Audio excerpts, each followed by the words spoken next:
सहनावतु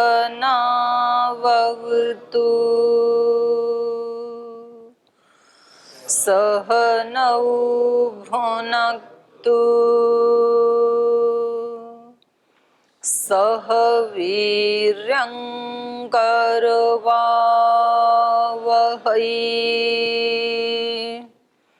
तेजस्विनावधीतमस्तु मा विद्विषावहै। ॐ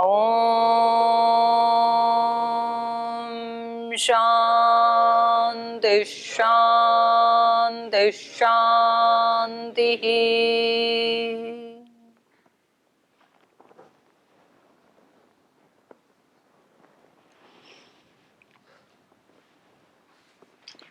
कल एक प्रश्न चल रहा था, ब्रह्मचारी प्रीतम जी ने पूछा था कि हम कोई हमें कुछ कह देता है जो हमें अच्छा नहीं लगता है तो भी हम दुखी होते हैं, या हम किसी को कुछ ऐसा कह देते हैं जो नहीं कहना चाहिए तो फिर हम दुखी होते हैं। जब हम कहते हैं तो हम ज़्यादा दुखी होते हैं, दूसरा कोई हमें कहता है तो हम थोड़ा जल्दी कंट्रोल कर लेते हैं। तो इससे क्या पता चलता है? इससे यही पता चलता है कि हमारी आत्मा हमारे को कह रही है कि दूसरों के ऊपर तो हमारा कंट्रोल नहीं है, वो हमें हमारे अनुकूल ही कहें, पर अपने ऊपर तो हमारा 100% कंट्रोल है। वहाँ तो किसी दूसरे का इंटरफियर है ही नहीं हमारे चित्त के ऊपर, तो केवल और केवल हमारा ही है। तो वहाँ तो हम 100% कंट्रोल कर सकते थे, लेकिन हम नहीं कर पाए। तो इसलिए अपने वाले में थोड़ा सा ज़्यादा पश्चाताप होता है।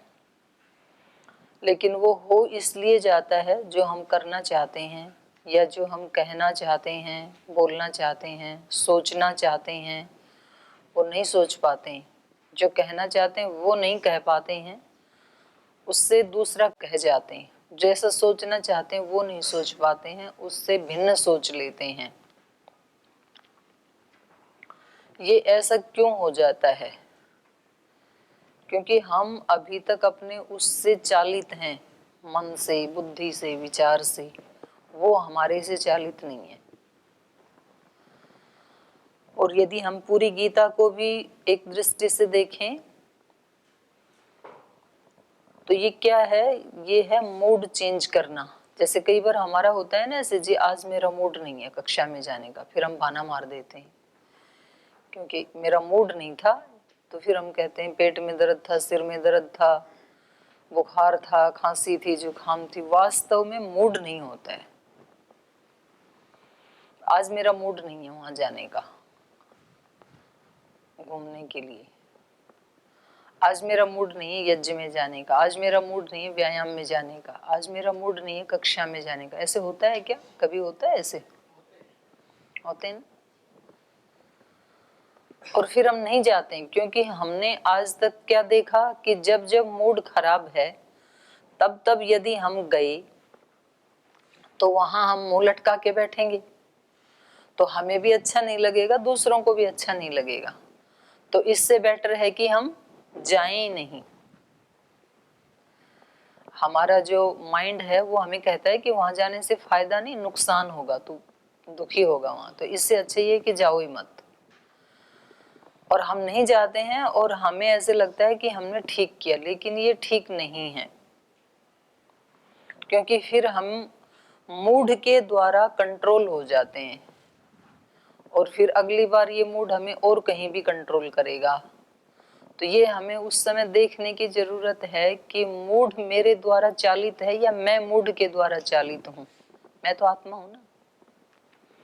अर्जुन का यहाँ मूड नहीं था युद्ध करने का। तो जब जब भी हमारा मूड नहीं होता है तो सबसे पहले हमें ये देखना है कि इस मूड को अपने कंट्रोल में करने का आज सही मौका है। अगर मूड नहीं है तो मूड को चेंज किया जा सकता है। तो क्या क्या कर सकते हैं मूड को चेंज करने के लिए? तो अलग अलग लोग आपको अलग अलग टेक्निक बताएंगे। कोई कहेंगे लंबे लंबे श्वास ले लो उस समय और जोर से निकालो अनुलोम विलोम प्राणायाम करके, या वैसे ही गहरी गहरी श्वास ले लो भस्त्री का, तो फिर थोड़ी देर में ठीक होगा। कोई कहेंगे ऐसा म्यूजिक लगाओ उस समय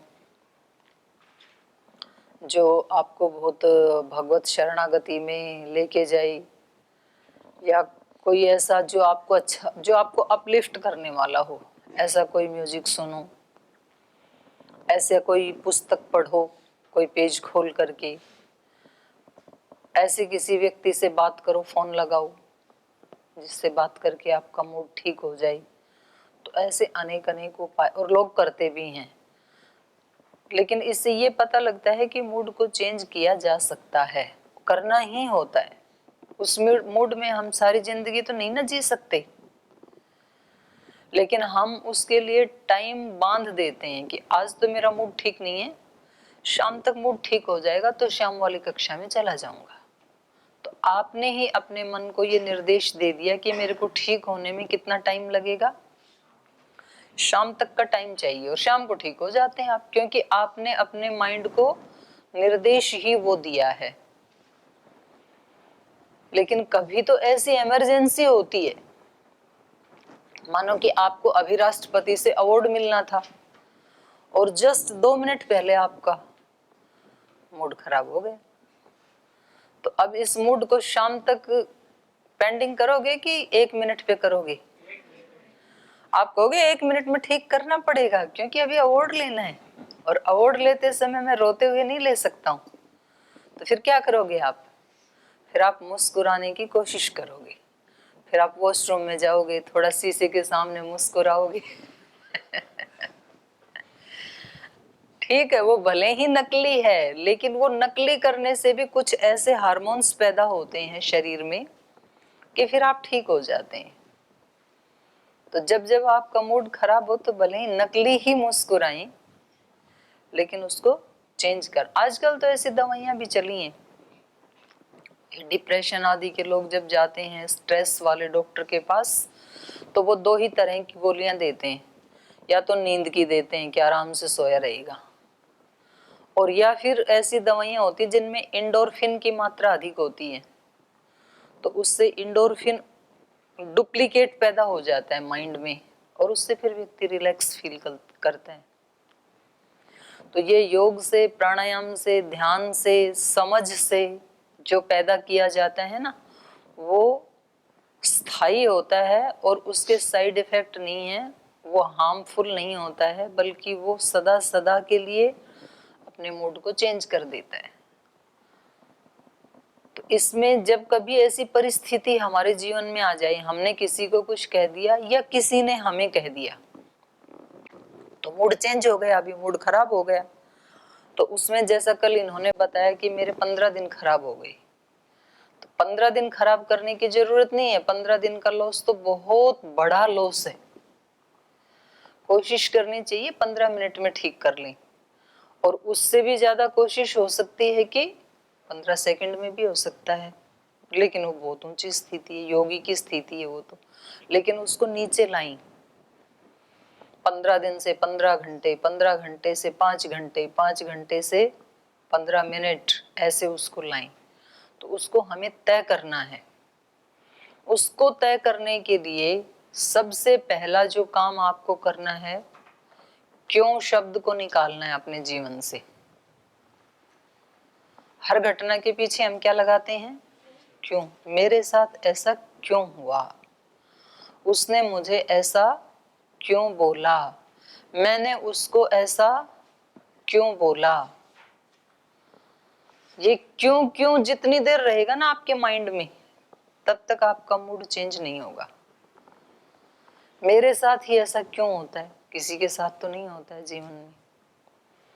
मैंने तो उसका कोई बुरा नहीं किया, उसने मेरे को ऐसा क्यों बोला, उसने मेरे साथ ऐसा व्यवहार क्यों किया, क्योंकि मैंने तो सदा ही उसके साथ सिंसियरली बिहेव किया, उसने ऐसा क्यों किया। तो क्यों जितनी देर माइंड में रहेगा ना, उतनी देर मूड चेंज नहीं होगा। अर्जुन ने क्यों को हटाया सबसे पहले। अर्जुन के माइंड में पहले ये था कि ये सामने खड़े हैं, ये युद्ध जो हो रहा है ये क्यों हो रहा है, क्यों नहीं, युद्ध तो हो रहा है, सेना तो सामने खड़ी है, इसने ऐसा क्यों बोला, बोल दिया उसने, तो अब क्यों को हटा हुआ, बोल दिया उसने, उसने ऐसा क्यों किया, कर दिया ना। अब ये क्यों से फायदा क्या है ऐसा कहने से, तो क्यों की जगह शिफ्ट करो कैसे। उसने तो बोल दिया, अब इस सिचुएशन को हैंडल करना है कैसे।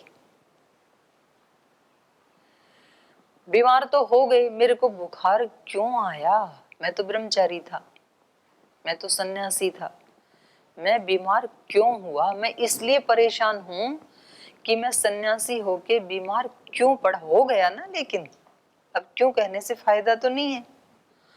अब बीमार हो गए तो ठीक कैसे करना है, तो क्यों की जगह क्या लाना है। अर्जुन का मूड ऑफ हो गया, उसने कह दिया मैं नहीं लड़ूंगा, लेकिन इस मूड को ठीक कैसे करना है इसके ऊपर बात चली। भगवान कृष्ण ने देखा भाई इसका तो दिमाग खराब हो चुका, अब इसको ठीक कैसे करना है वो देखना है। क्यों हुआ, तूने ऐसा क्यों किया, एक बार बोल दिया, भाई तू क्षत्रिय था, क्या ये कोई तेरे को शोभा देता है ऐसे करना, एक बार तो बोल दिया, लेकिन अब इसको ठीक कैसे करना है, तो वहां तो भगवान कृष्ण ने कर दिया, हमारे साथ तो कृष्ण तो नहीं है,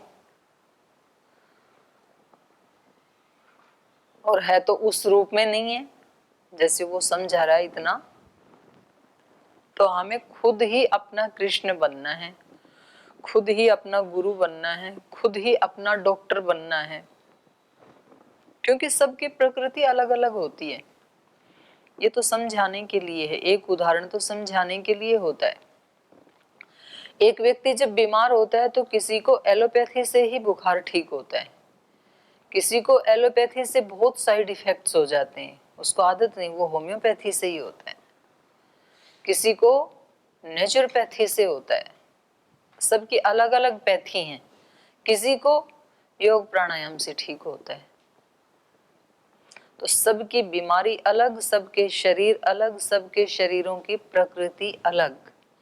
ऐसे ही मानस रोगों में भी सबके बीमार होने के कारण अलग, फिर उन मानसिक बीमारियों की दवाई अलग। कोई मानसिक रूप से बीमार होता है तो फिर वो डांटने से ठीक होता है, उसको धमकाना पड़ता है, फिर तो वो ठीक ट्रैक पे आ जाता है। कि कोई मानसिक रूप से यदि बीमार हो गया और ऊपर से उसको धमका दिया, डरा दिया, डांट दिया, तो फिर वो और नीचे चला जाता है, तो उसको प्यार से ठीक करना होता है। किसी को कुछ ऐसे शब्द, समझदारी के शब्द बोल के ठीक करना पड़ता है, किसी को चैलेंज करके ठीक करना पड़ता है कि ये आपके लिए चुनौती है, तो क्या आप इतने कायर हैं, तो वो फिर उसको स्वीकार करता है चैलेंज को। तो सबके अलग अलग होते हैं तरीके, हमारे वाले का हमें ही पता होता है हमारा मूड कैसे ठीक होगा, लेकिन मूड को चेंज किया जा सकता है और करना चाहिए। तो जिस दिन हमारा मूड ना हो कुछ काम करने का, उस दिन हमारे सामने एक बहुत बड़ी अपॉर्चुनिटी है, उसको चेंज। जैसे व्यायाम के लिए लोग जिम जाते हैं ना, कि भाई पहले हम वो उठाते हैं डंबल, पहले 5 किलो उठा सकते थे, तो धीरे धीरे फिर 10 किलो उठाना शुरू करते हैं, फिर 15, मतलब जितना आप आसानी से उठा सकते हैं। जब आप जिम में जाओगे तो जितना आप पहले दिन आसानी से उठा सकते हैं, अगले दिन वो उससे 2 किलो ज्यादा उठवाएंगे आपसे, तभी तो फायदा है वहां जाने का। आप 5 किलो उठा सकते थे और रोज 5 ही उठाते रहे, तो फायदा क्या है।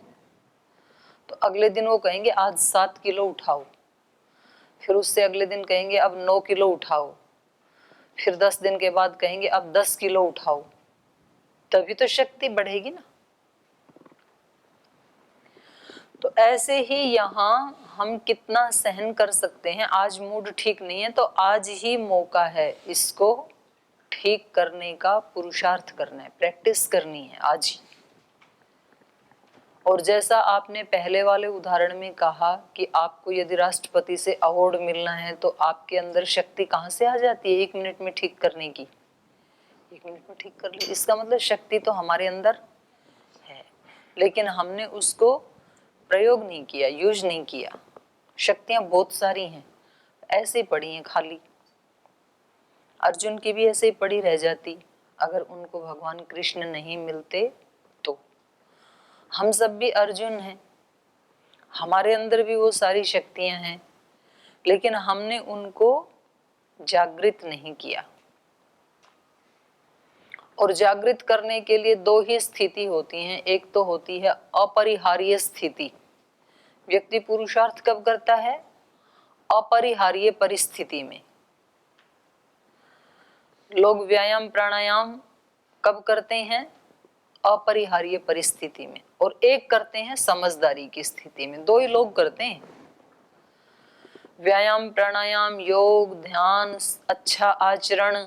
2 ही प्रकार के लोग करते हैं। एक तो जो बहुत ही ऊंचा जिनका लक्ष्य है, बहुत ज्यादा समझदार हैं, चीजों को समझते हैं, जीवन को समझते हैं कि एक लिमिटेड टाइम मिला है और ये मेरे सामने एक अपॉर्चुनिटी है, एक सौभाग्य है और मुझे इसको खोना नहीं है। ये समझदार लोग होते हैं, जैसे कि आप सब हैं, लग गए इस काम में। और दूसरे वो होते हैं जिनके सामने अपरिहार्य परिस्थिति उपस्थित हो जाती है। डॉक्टर ने बोल दिया कैंसर है आपको, और वो भी 4th स्टेज का। तो अब ये व्यक्ति फिर अगले दिन से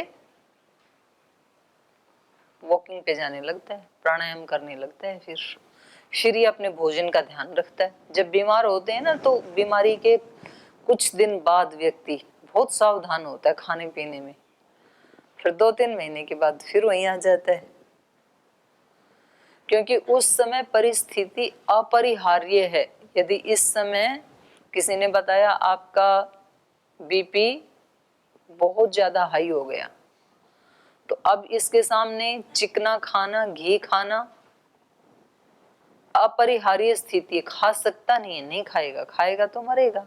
तो उसको पता है अब तो 1 चम्मच भी खाना मेरे लिए जीवन खोने जैसा है, जीवन ही खो जाएगा मेरा। तुरंत कंट्रोल कर लेता है। तो इतने दिन 10 साल से क्यों नहीं कंट्रोल किया? तो हम सब के अंदर वो शक्तियां तो होती हैं, लेकिन हम अपरिहार्य स्थिति में ही उसको यूज करते हैं।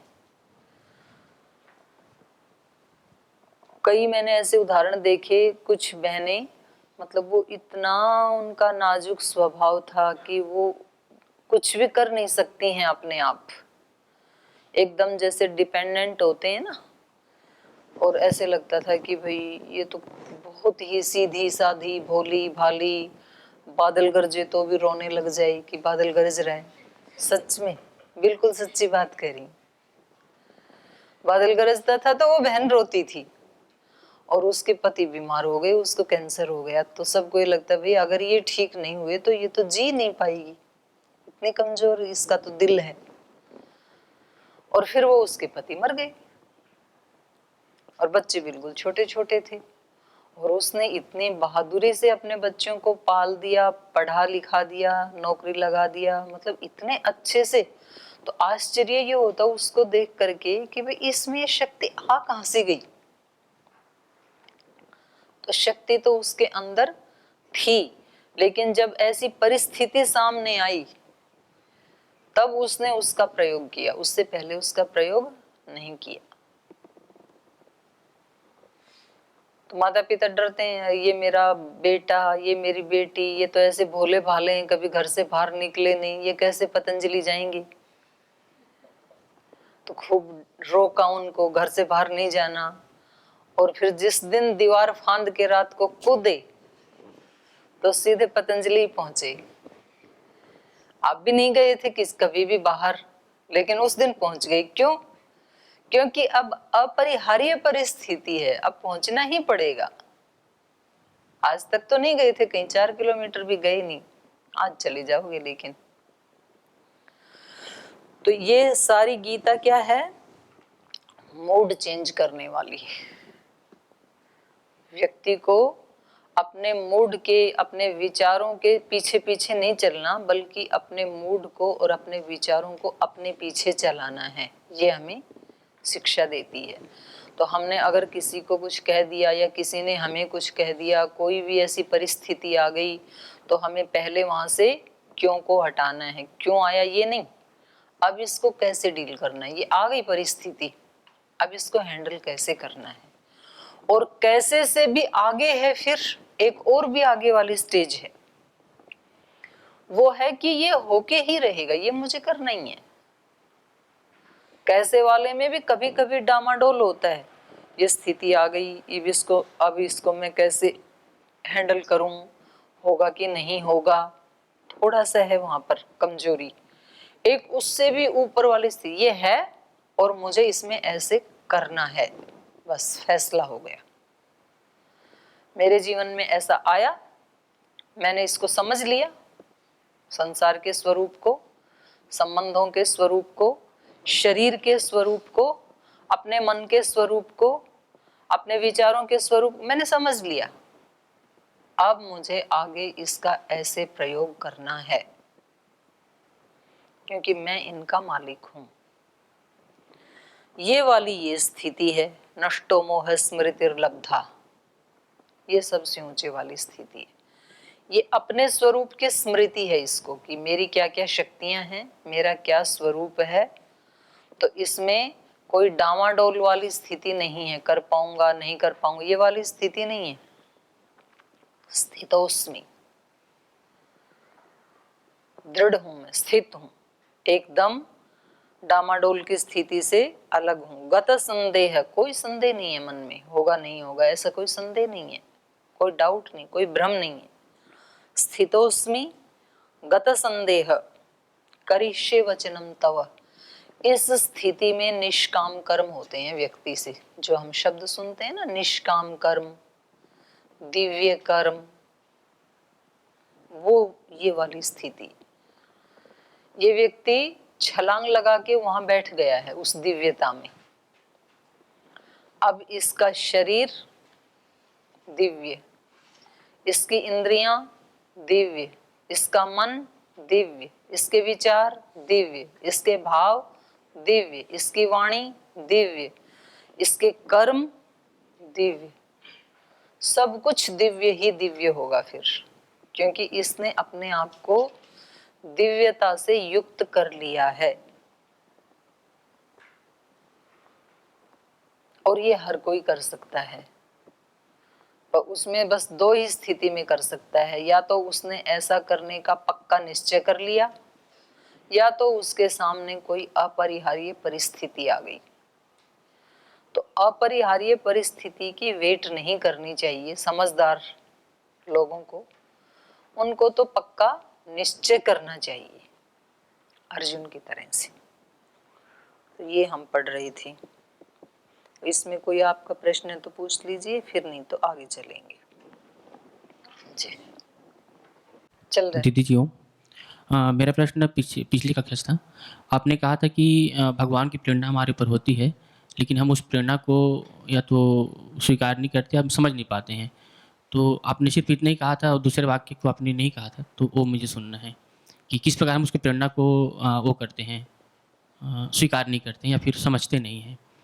और एक प्रश्न और एक बात और थी इसमें, आपने कहा था कि जिसने जहान को अपना समझ लिया उसे वो हमेशा सुखी रहते हैं। और फिर आपने अगले वाक्य और कहना था, उसको आपने नहीं कहा कि जो किस प्रकार नहीं समझते हैं इसको। आपको क्या पता मुझे क्या वाक्य कहना था? नहीं, उसमें था ना कि जो व्यक्ति समय रहते इसको नहीं समझ पाते, वो दुखी रहते हैं, ऐसा कुछ कहना था आपका। तो दोनों वाक्य को नहीं, पूरा वो करना अपने आप ही अंतर्निहित है कि भाई जो अपने आप को विराट नहीं बनाएंगे तो नाल पे सुखा मस्ती, ये शास्त्र का वाक्य है, मेरा नहीं है। जो वही भूमा, तो क्योंकि मैं उसी पूरे एक बड़े अस्तित्व का एक पार्ट हूं ना। अब जैसे मेरा ये शरीर है, तो ये उंगली क्या है, एक पार्ट है ना इस अस्तित्व का। ये बोले मैं इसके साथ जुड़ के नहीं रहूंगी, शरीर के साथ, मेरा भी तो अपनी एक आइडेंटिटी है ना, तो मेरा भी अपनी एक अहमियत है, तो मुझे इस शरीर के साथ कोई लेना देना नहीं है। तो शरीर से यदि डिस्कनेक्ट होगी तो ये अपना अस्तित्व भी खो देगी ना फिर। अब इसका संबंध जो है वो मस्तिष्क से भी जुड़ा है, हार्ट से भी जुड़ा है, फेफड़े से भी जुड़ा है, लीवर किडनी से भी, पूरे सिस्टम के साथ जुड़ी हुई है ये, तब ये जिंदा है। तो हम इस ब्रह्मांड का एक छोटा सा पार्ट है, पृथ्वी का ही नहीं कह रही हूं, पृथ्वी तो ब्रह्मांड का एक पार्ट है और हम पृथ्वी के एक छोटे से पार्ट हैं जिसको हम सुई ऐसे टिकाएं, इतना भी हमारा अस्तित्व है नहीं, उसको दिखा नहीं सकते। सुई के डॉट को हम दिखा सकते हैं पर हमारे वाले अस्तित्व को हम दिखा नहीं सकते हैं। अगर पूरे पृथ्वी के जो जीव जंतु प्राणी हैं उनमें यदि हम अपने वाले अस्तित्व की काउंटिंग करवाना चाहें तो आप उसको दिखा नहीं पाएंगे, क्योंकि आप जो डॉट लगाओगे ना वो ज्यादा हो जाएगा, आपके अस्तित्व से बड़ा हो जाएगा। लेकिन हैं तो उसके पार्ट, फिर भी उसके पार्ट तो हैं ही। और क्योंकि पृथ्वी ब्रह्मांड का पार्ट है तो इस नाते हम पूरे ब्रह्मांड के भी पार्ट हैं।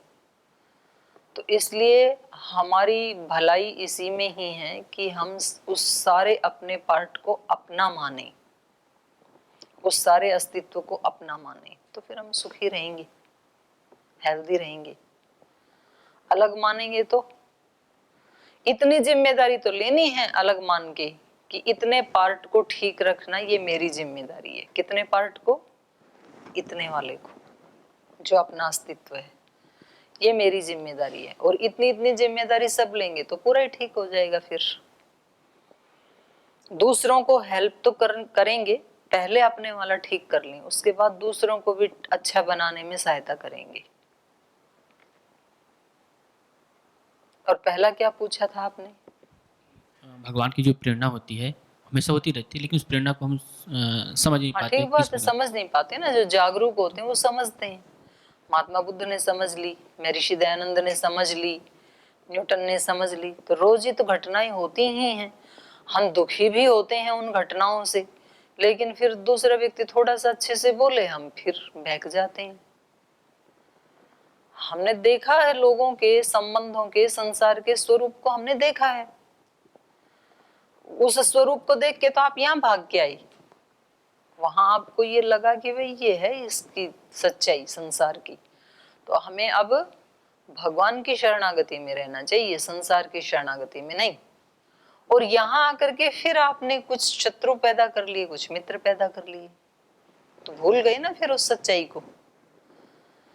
जो वहां वाला स्वरूप था संसार का वो ही यहाँ भी है, ये भी उसी का ही एक पार्ट, एक हिस्सा है। तो हम भूल जाते हैं उस अनुभव को, सदा सदा जो याद रखते हैं वो फिर महापुरुष बन जाते हैं। और भगवान एक बार नहीं, हजारों हजारों लाखों बार प्रेरणा देते हैं हमें, ऐसा मत कर, ऐसा कर। तो कभी हम सुन लेते हैं, कभी इग्नोर कर देते हैं उसकी बात को। जब सुन लेते हैं कभी इग्नोर कर देते हैं, बाद में फिर हमें पता लगता है कि मेरे दिमाग में ये आया था और मैंने जो है ना ऐसे किया नहीं। ऐसे होता है ना, बहुत बार होता है ऐसे।